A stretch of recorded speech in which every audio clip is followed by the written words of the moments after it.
Have you ever looked up at the sky? Not just a quick glance, but a long, hard stare. A stare into the endless, silent expanse. And in that silence, have you ever felt the urge to shout? To ask a question so loud it might shake the very foundations of the heavens? This is an old feeling. It is a very human feeling. It is the beginning of a story that has been told and retold since we first learned to tell stories. The story of a mortal, small and fragile, looking up at the immense and the powerful and deciding not to bow. Not yet.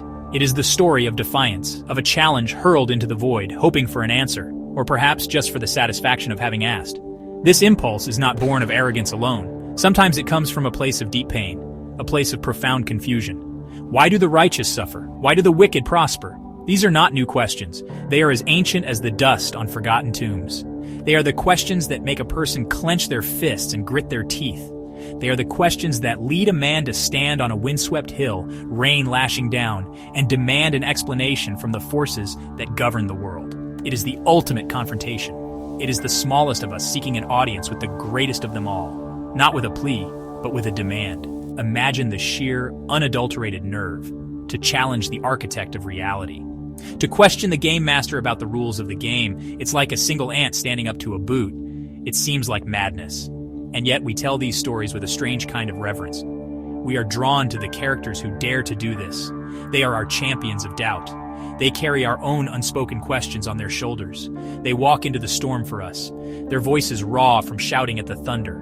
Their struggle becomes our own. A symbolic battle against the seemingly random and often cruel nature of existence itself. This is the heart of the epic showdown. It is not always about winning. In fact, victory is rarely the point. It is about the act of standing up. It is about the refusal to accept silence as an answer. It is about the human spirit's incredible, perhaps foolish, insistence on being heard. This is where the greatest myths are forged, in the crucible of a mortal's challenge against an immortal's power. It is a narrative that resonates through time, a story whispered in the dark about the time a man decided to pick a fight with a god, and the world held its breath to see what would happen next. The stories are everywhere. You just have to know where to look. They are woven into the very fabric of our oldest traditions. Think of Jacob. He finds himself by a river at night, a place where boundaries blur, and a stranger appears. A being of immense power. They wrestle. All through the long, dark night, they struggle. Man against something more. Jacob is wounded, his hip forever out of joint, but he does not let go. He holds on, demanding a blessing. He earns a new name, Israel, one who has striven with God. He walks away limping, but he walks away changed, having faced the divine and not been destroyed.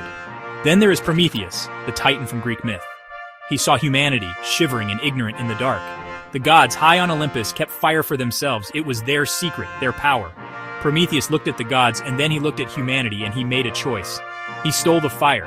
He brought it down to the mortals. For this act of defiance, for this gift, he was punished brutally. Chained to a rock, an eagle feasting on his liver for eternity. He challenged the authority of Zeus himself, not for his own gain, but for ours. His story is a testament to the idea that sometimes, challenging the gods is an act of profound love for humanity. Across the world, the tales echo this theme.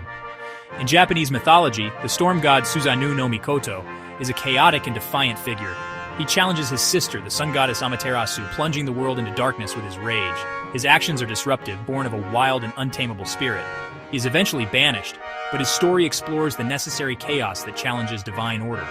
It suggests that even within the pantheon of gods, there is a spirit of rebellion, a force that questions and pushes against the established structure, creating change, however painful it might be in the moment. And we see it in literature, in the ink and paper of our more modern myths, Captain Ahab and Moby Dick. His obsession with the white whale is more than just a hunt. Moby Dick is a symbol to him, a symbol of a malicious, indifferent universe, a god of the deep. Ahab's quest is a blasphemous one. He raises his harpoon not just at a creature of the sea, but at the face of a cruel god. He rallies his crew in a doomed crusade against the very nature of fate. He fails, of course. The whale wins, but his defiance is legendary, a chilling portrait of how the human need for answers can curdle into a self-destructive obsession. These stories are more than just entertainment. They are foundational. They shape how we see ourselves and our place in the universe. The story of Jacob's struggle, for instance, is not just about a fight. It's about the nature of faith itself. It suggests that faith is not passive acceptance. It can be a struggle, a wrestling match. It gives people permission to have doubts, to argue with their creator, to demand a connection. It transforms God from a distant, unapproachable monarch into something that can be engaged with, even fought with, on a personal, intimate level. This changes everything for the believer. The myth of Prometheus has echoed through centuries of human thought. It became a powerful symbol for the Romantics, for revolutionaries, for scientists. It represents the eternal quest for knowledge and progress, even if it means defying tradition and authority. Every scientist who pushes the boundaries of what we know, every artist who creates something shocking and new, every thinker who questions the established order is a child of Prometheus. They are stealing a little bit of fire from the gods to bring light to the rest of us. The story validates the pursuit of enlightenment, framing it as a noble if dangerous rebellion. These tales of defiance also serve as cautionary tales. They remind us of the concept of hubris. The ancient Greeks were very clear on this. Pride goeth before a fall. Characters like Icarus, who flew too close to the sun on wings of wax and feathers, are warnings. They teach that while it is one thing to question, it is another to believe you are equal to the gods. There is a line. These stories help us explore where that line is. They are a cultural conversation about the limits of human ambition.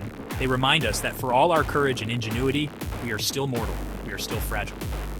Ultimately, these narratives enrich our cultural and spiritual lives. They provide a space for our biggest questions. They allow us to explore the conflict between free will and destiny, between faith and doubt, between the individual and the cosmos. By telling stories of men and women who dared to stand up to gods, we are really telling a story about ourselves. We are exploring the very essence of the human condition. The stories become a mirror, reflecting our own struggles, our own fears, and our own incredible, unyielding hope for meaning in a world that often seems to offer none. So the showdown continues. It did not end with Jacob by the river or with Prometheus on his rock. It lives on. It lives in every person who has ever felt let down by the divine, in every soul that has cried out in the night for an answer and received only silence in return. The stage changes, the gods wear new faces, or no faces at all. But the conflict remains the same. It is the eternal tension between the created and the creator, the finite and the infinite. It is a dance as old as consciousness itself, a fundamental part of what it means to be human, and to be aware of our own smallness in the grand scheme of things. This quest is not always a fist raised in anger. Sometimes it is a quiet pursuit. It is the scientist peering through a telescope, trying to understand the laws that govern the stars. In a way, they are trying to read the mind of God. It is the philosopher, wrestling with concepts of good and evil, trying to map the moral landscape of the universe. It is the artist, attempting to capture a moment of sublime beauty, a fleeting glimpse of something transcendent. Each is a form of engagement, a way of reaching out and trying to touch the face of the unknown, to understand the rules of the game. These confrontations, real or imagined, teach us something vital about ourselves. They teach us about our own resilience.